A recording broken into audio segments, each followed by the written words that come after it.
Magastos nga ba talaga ang running era? Ang takbo natin ngayon guys ay conversational pace lang. Sasabayan natin siya sa takbo niya. Kakapit tayo sa pacer natin ngayon. At papakita ko sa inyo guys ang mga TikTok finds. And dami natin mga bago ngayon. Pati shoes ko itong Anta PG7 Travel 1.5. Takbo yats! G!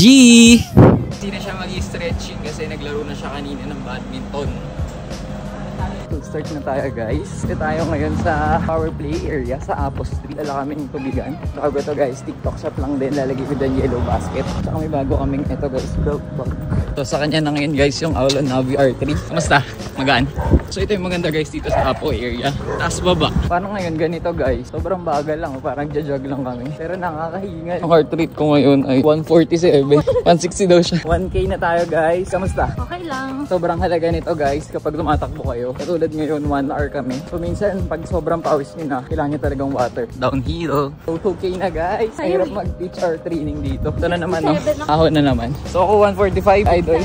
167. So slow down tayo. Anli ahon. Bago ko makalimutan guys. So guys yung bagong eraser natin, bone conduction headphone. Ganda ng quality niya guys. Compare dito sa jeep na gamit ni YT. Ipapakita ko lang dyan yung box. Sinig mo yung paligid pero ang lakas ng tunog. Siguro around 500 ko lang to nabili. 3km. Ito palang shirt ko guys. Ito yung ibang color na, yung blue na. So far inuubos ko na yung color niya guys. Bumibili ako isa-isa. 4km.